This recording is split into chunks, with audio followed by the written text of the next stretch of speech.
Guys, आपने फिल्मों में तो कई सुपर हीरो देखे होंगे, पर अमेरिका में रहने वाले डैनियल किश किसी रियल सुपर हीरो से कम नहीं है, क्योंकि पूरी तरह से अंधे होने के बावजूद भी वो अपने कानों से देखते हैं। जी हाँ गाइस, अब ठीक सुन रहे हैं। दरअसल 13 महीने की उम्र में आई कैंसर से उनकी दोनों आंखें चली गई। इससे हार ना मानते हुए उन्होंने एक सोल्यूशन निकाला। वो अपने मुंह से आवाज निकालते हैं और उस आवाज की इको आसपास से टकराकर जब वापस उनके कानों में पहुंचती है, उन्हें सब कुछ साफ साफ पता लग जाता है कि आसपास क्या है। बिल्कुल उसी तरह जिस तकनीक से चमगादड़ रात के अंधेरे में देखते हैं, ये इतने माहिर हैं कि रात के अंधेरे में भी इंसानों से बेहतर काम करते हैं, जिससे लोग उन्हें किसी सुपर हीरो से कम नहीं मानते। गाइस, आपका इस इंसान की सुपर पावर्स के बारे में क्या कहना है कमेंट सेक्शन में जरूर लिखेगा। गाइस, इन हैरान कर देने वाली तस्वीरों को देखकर आपको भी नहीं समझ आ रहा होगा कि आखिर ऐसा बैलेंस कौन कर सकता है, लेकिन ये इम्पॉसिबल काम पॉसिबल है। पर यह अनोखा कारनामा करते हैं कोरियन बैलेंसिंग आर्टिस्ट रोकी ब्यून।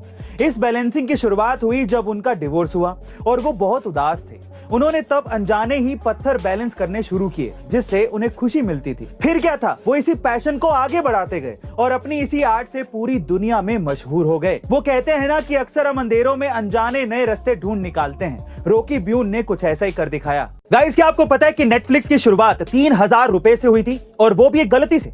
लेकिन आज वही नेटफ्लिक्स करोड़ों रुपयों की कंपनी बन चुका है। लेकिन कैसे? दरअसल ये बात है साल 1990 की, जब नेटफ्लिक्स के फाउंडर्स ने एक फिल्म की डीवीडी रेंट पर ली थी, जिसे वो लौटाना भूल गए और इसीलिए उन्हें काफी ज्यादा पेनल्टी फीस देनी पड़ी। लेकिन यहां से उन्हें एक आइडिया आया और उन्होंने साल 1997 में अपने दोस्त के साथ मिलकर ऑनलाइन डीवीडी रेंटल सर्विस शुरू कर दी थी।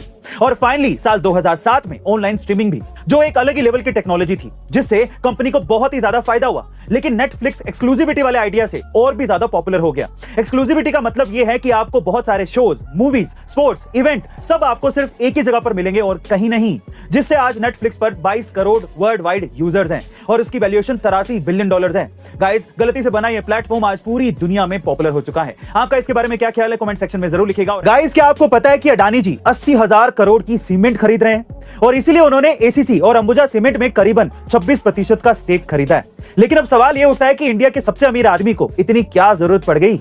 दरअसल अडानी जी के ज्यादातर बिजनेसेस ऑफलाइन ही हैं, जैसे कि इंफ्रास्ट्रक्चर, रियल एस्टेट और एयरपोर्ट इंफ्रास्ट्रक्चर, और इन सारे बिजनेसेस में सीमेंट का बड़ा रोल होता है। लेकिन अडानी जी के लिए प्रॉब्लम यह थी कि एसीसी और अंबुजा दोनों ही टॉप 2 सीमेंट ब्रांड्स हैं, इसलिए उन्होंने इन दोनों कंपनियों में इन्वेस्ट कर दिया ताकि उनके लिए अल्ट्राटेक के बाद ये 2 सीमेंट भी सस्ते हो जाएं।